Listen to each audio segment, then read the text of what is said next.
The War of 1812 between the United States and Britain is an almost forgotten event in world history. It was fought over a vast area, from Canada to the Gulf of Mexico, from the waters of the Great Lakes to the breadth of the Atlantic Ocean. Perhaps the most obscure fact of this obscure conflict is that Filipinos were active combatants in one of the major engagements of this conflict, the Battle of New Orleans.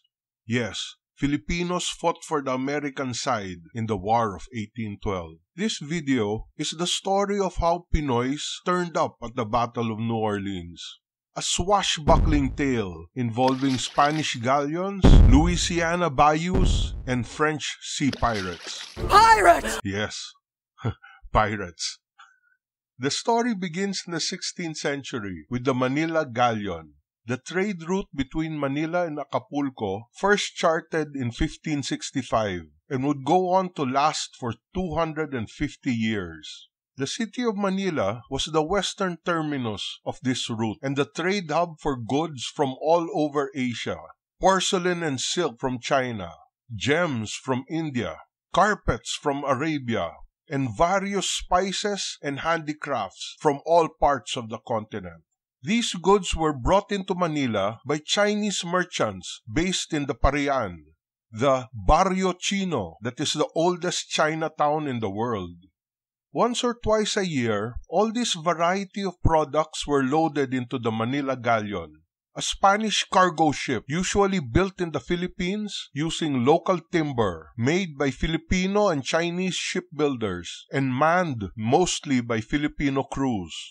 These ships would sail to Acapulco in Mexico, unload their Asian cargo, then return to Manila laden with silver taken from the mines of Mexico and Peru. While some of the merchandise were sold and distributed in Mexico, the bulk of the cargo was transported by land to the port of Veracruz on the Atlantic coast, then shipped on to Spain, where these Asian goods were traded across Europe, even as far as North Africa, linking the continents through commerce into one vast economic system. The Manila Galleon trade was the birth of globalization as we know it today. The ships sailing back to Manila were loaded with Spanish silver coins. These silver coins, minted in Mexico, were the Real de a Ocho, the famous pieces of 8, so coveted in pirate folklore. Indeed, these Manila-bound ships were prime targets for the many pirates prowling the Pacific and Southeast Asian waters. But these are not the pirates we are looking for. The trail to the Battle of New Orleans continues with the Filipino crews manning the galleon ships. These men were treated like slaves by their Spanish officers and served under horrendous conditions on board the vessels. It is small wonder that upon reaching the New World, many of these men would jump ship. In the 250 years of the galleon trade, thousands of Filipinos escaped their vessels and tried to blend in with the native population. Some of them made their way to the Atlantic seaboard, perhaps in an effort to seek refuge beyond the reach of Spanish law. Remember that at that time, Spain controlled the whole Pacific coast, from California down to Peru and Chile. It may have been natural for these Filipino seamen, in evading Spanish authorities, to travel the 2,000 kilometers to the nearest piece of coastline not controlled by the Spanish, the marshes and bayous of French Louisiana territory. There, they settled in a remote fishing village called Saint Malo, about 50 kilometers from the city of New Orleans. Though the exact date is disputed, Pinoys could have arrived here as early as 1763, making Saint Malo not only the earliest permanent Filipino settlement in America, but also the first Asian American community as well. They lived in traditionally designed houses on stilts over the waters of the bayou and were known locally as the Manilamen. Here they established a dried shrimp industry, undoubtedly using techniques in drying seafood that they brought over from the Philippines. As the decades passed, The Filipino community in Louisiana grew through intermarriage with the indigenous Indian and Creole populations. By the turn of the 19th century, we reach at last the part of the story where our pirates appear on center stage. The buccaneer in question was a well-dressed, dashing adventurer with a mysterious background named Jean Lafitte. His country of birth is not certain, but was most likely of French origins. Immigrating to French Louisiana as a young boy, Lafitte grew up exploring the backwaters and bayous near New Orleans. In later years, he used this knowledge of the waterways around the city to build a successful business, smuggling contraband into New Orleans and selling his wares mostly through secret auctions and a warehouse he maintained in the city. In 1803, France sold this territory to the United States in what is known as the Louisiana Purchase. This sale not only covered what is now the present-day state of Louisiana, but included a vast area that stretched from the Gulf of Mexico to the border of Canada. In the midst of this changing landscape, Lafitte's enterprise grew. He brought together a tight band of pirates and smugglers who looted the high seas and brought their booty back to Lafitte. It is a testament to the cruel and amoral nature of their business that the bulk of this contraband was human. Captured African slaves, plundered from slave ships plying the Caribbean waters, then smuggled to New Orleans to be sold by Lafitte at secret auctions outside the city. By 1810, Lafitte was ready to expand his operations from being just a broker to become an actual pirate himself. He collected his band of pirates and smugglers and set up a base of operations on the islands of Barataria Bay, where he could better hide his activities from the growing U.S. Navy presence in New Orleans. Lafitte labeled his group the Baratarians.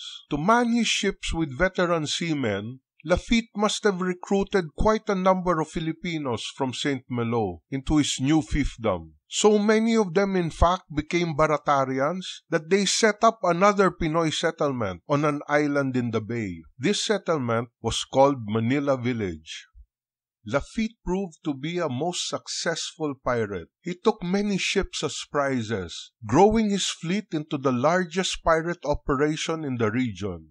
He would usually release the crew, but there were the terrible occasions when he would take no prisoners and kill all. At these times, he would fly his red flag with skull and crossbones over a fleur-de-lis. These red flags, flown by the French privateers, were known as the Jolly Rouge, or the Pretty Red. This is the origin of the Jolly Roger, the black pirate flag that is more recognizable today. Privateering was a legal form of piracy. Privateers were civilian vessels that carried letters of marque, but Lafitte had crossed that fine line between privateering and piracy. He would land his plundered cargo at his base in Barataria, then smuggle the goods through the many bayous and marshes that crisscross the region until finally reaching the markets of New Orleans. As Lafitte was growing his very profitable business, a storm swept across the North American continent. The United States declared war against Britain in the year of 1812. From the outset, the U.S. launched numerous invasions against the British colony of Upper Canada. In 1813, United States forces captured the city of York, modern-day Toronto, and burned down the government buildings there. Yet, each invasion into Canada was beaten back by British troops and Canadian militia. In retaliation for the sack of York, British forces attacked Washington, D.C., where they torched the White House and the U.S. Capitol building. An assault on the Capitol building by a hostile force would never be repeated again until the Capitol riot of January 6, 2021. The British also attacked the city of Baltimore. This battle led to the most ubiquitous effect of the war on the present day. It was the source of the original Star-Spangled Banner, the flag that flew over Fort McHenry during the Siege of Baltimore, a battle so eloquently immortalized in the words of the United States national anthem. By December 1814, a stalemate had ensued and a peace treaty was signed in the Belgian city of Ghent. Yet in an age before the invention of the telegraph, news could only travel across the Atlantic at the speed that a ship could sail. So in January of 1815, news of the Treaty of Ghent had not yet reached the Americas.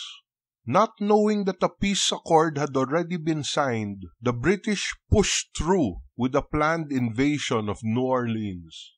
By this time, Jean Lafitte's smuggling operations around New Orleans had grown to such proportions that the American government could no longer ignore it. The U.S. Navy raided Barataria, sunk a number of Lafitte's ships, and captured many Baratarians. Lafitte was able to escape, but a large bounty was placed on his head. Lafitte offered his services to the United States in exchange for pardons for him and his men. At first, the American commander in charge of New Orleans, General Andrew Jackson, spurned the offer of this known pirate. But upon consideration of the lack of troops and weapons to defend the city, Jackson decided to grant pardons to Lafitte and any of the Baratarians that would fight for him. Lafitte and his men, including his Manila men, arrived right on time to reinforce the American army. Though outnumbered, the New Orleans defenders were able to set their defenses. When the British arrived, their troops marched straight into the U.S. defensive positions and were cut to pieces by accurate cannon fire. The battle lasted only 2 hours before the British retreated. In that short time, they had suffered around 2,000 casualties, while the Americans only had 65 casualties of their own. It was the last major engagement of the War of 1812. The battle was one of the earliest examples of the folly of frontal infantry assault against prepared defenses armed with industrial age weapons. A tragic pattern to be repeated again and again in history, from Gettysburg to the poppy fields of Flanders. The same year as the Battle of New Orleans would be the last for the 250-year-old Manila Galleon trade. Spanish colonies in the New World revolted and one by one would declare their independence from Mother Spain. By the 1850s, only the Philippines and Cuba would remain in the Spanish Empire. General Andrew Jackson, the American commander of New Orleans, not only kept his word to pardon the Baratarians, but would also write commendations for Lafitte and his men for their actions on that day. Jackson would later use the fame from his victory to propel himself to the presidency of the United States. Jean Lafitte continued his privateering activities after the war, moving his base from Barataria to what is now Galveston, Texas, where he operated for many years. His last days, though, would remain as obscured to history as his early years before arriving in New Orleans. Of the Manila men who served under Lafitte, only one name is recorded for posterity, that of Agustin Feliciano, who joined the U.S. Navy after the battle.